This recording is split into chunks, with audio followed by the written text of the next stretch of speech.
News trends തുടരുന്നു. ഈ മണിക്കൂറിലെ പ്രധാന വാർത്തകളിലേക്ക്.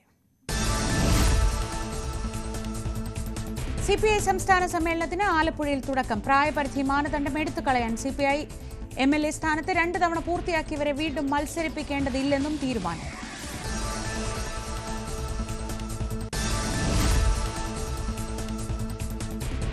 കുന്നംകുളം പോലീസ് സ്റ്റേഷനിലെ മർദ്ദനത്തിനെതിരെ സംസ്ഥാന വ്യാപക പ്രതിഷേധത്തിന് കോൺഗ്രസ്. പോലീസ് സ്റ്റേഷനുകൾക്ക് മുന്നിൽ പ്രതിഷേധ സദസ്സ്.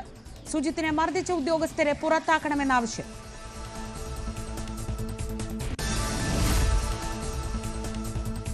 G. സുധാകരനെ മാറ്റി നിർത്താൻ പാർട്ടിക്ക് കഴിയില്ലെന്ന് സജി ചെറിയാൻ. സുധാകരൻ പാർട്ടി ഓഫീസിൽ വരികയും പാർട്ടി ഏൽപ്പിക്കുന്ന കാര്യങ്ങൾ ചെയ്യുകയും പാർട്ടിയുമായി ഇഴുകിച്ചേർന്ന് പ്രവർത്തിക്കുകയും ചെയ്താൽ തീരുന്ന വിഷയമേ ഉള്ളൂ എന്നും സജി ചെറിയാൻ. തന്നെ ഒഴിവാക്കുകയാണെന്ന് അദ്ദേഹത്തിന് സംശയമാണെന്നും അത് സംസാരിച്ചു പരിഹരിക്കാൻ നേതാക്കൾ ശ്രമിക്കുകയാണെന്നും സജി ചെറിയാൻ. കോഴിക്കോട് വെള്ളയിൽ 45-കാരന്റെ മൃതദേഹം ഖബർ തുറന്ന് പോസ്റ്റ്മോർട്ടം നടത്തും. ശനിയാഴ്ച മരിച്ച തോണിച്ചാൽ സ്വദേശി അഷീമിന്റെ മൃതദേഹമാണ് വീണ്ടും തുറന്ന് പരിശോധിക്കുന്നത്. മദ്യപിച്ച് രാത്രി അവശനായി എത്തിയ അഷീമിന് രാവിലെയും ബോധം തെളിയാതെ വന്നതോടെ ആശുപത്രിയിൽ പ്രവേശിപ്പിക്കുകയായിരുന്നു. മരണത്തിൽ സംശയം തോന്നിയതിനാലാണ് മൃതദേഹം ഖബർ തുറന്ന് പോസ്റ്റ്മോർട്ടം നടത്തുന്നത്.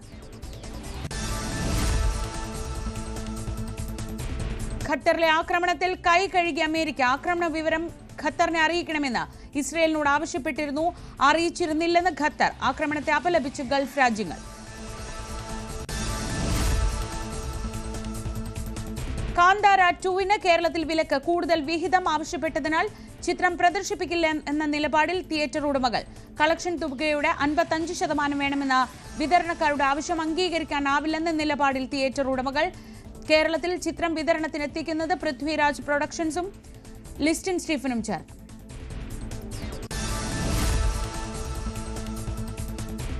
ജൻസി പ്രക്ഷോഭം തുടർന്ന നേപ്പാളിൽ സമാധാന ശ്രമങ്ങളോട് സഹകരിക്കണമെന്ന സൈന്യം. ചർച്ചകൾക്ക് ഇരുവിഭാഗവും തയ്യാറാകണം. പ്രതികരിക്കാതെ പ്രക്ഷോഭകാരികൾ. കലാപത്തെ അപലപിച്ച് ഇന്ത്യ. സ്ഥിതി വിലയിരുത്തി മന്ത്രിസഭാ സമിതി.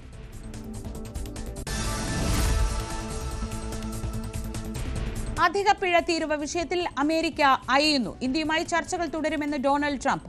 വ്യാപാര രംഗത്തെ പ്രതിസന്ധികളിൽ ഉടൻ പരിഹാരമുണ്ടാകുമെന്നും ട്രംപ് ട്രൂത്ത് സോഷ്യലിൽ സ്വാഗതം ചെയ്ത പ്രധാനമന്ത്രി നരേന്ദ്രമോദി. അമേരിക്ക അടുത്ത സുഹൃത്ത്. ട്രംപുമായി സംസാരിക്കുമെന്നും മോദി.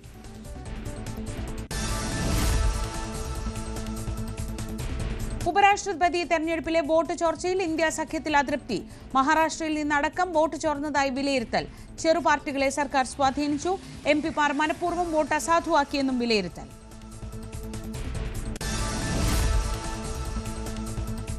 വോട്ടർ പട്ടിക പരിഷ്കരണ നടപടികളുമായി കേന്ദ്ര തെരഞ്ഞെടുപ്പ് കമ്മീഷൻ മുന്നോട്ട്. സംസ്ഥാനങ്ങളിൽ നിന്നുള്ള മുഖ്യ തെരഞ്ഞെടുപ്പ് ഓഫീസർമാരുടെ യോഗം ഇന്ന് ഡൽഹിയിൽ.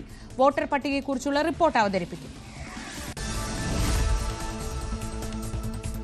കോഴിക്കോട് തിരുവമ്പാടിയിലും ഇരട്ട വോട്ട് ആരോപണം. തിരുവമ്പാടി MLA ലിൻഡോ ജോസഫിന്റെ ഭാര്യ അനുഷയ്ക്ക് 2 വോട്ടുണ്ടെന്ന് കോൺഗ്രസ്. പുതുതായി ചേർക്കപ്പെട്ട ലിസ്റ്റിലാണ് ക്രമക്കേടെന്ന യൂത്ത് കോൺഗ്രസ് നേതാവ് അഡ്വക്കേറ്റ് മുഹമ്മദ് ദിഷാൽ. ബലാത്സംഗ കേസിൽ റാപ്പർ വേടനെ ഇന്നും പോലീസ് ചോദ്യം ചെയ്യുന്നു. തൃക്കാക്കര സ്റ്റേഷനിൽ വേടൻ ഹാജരായി. വേടനെ വിശദമായി ചോദ്യം ചെയ്യുമെന്നും ചോദ്യം ചെയ്യലിന് ശേഷം അറസ്റ്റ് രേഖപ്പെടുത്തുമെന്നും തൃക്കാക്കര ACP ഷിജു PS.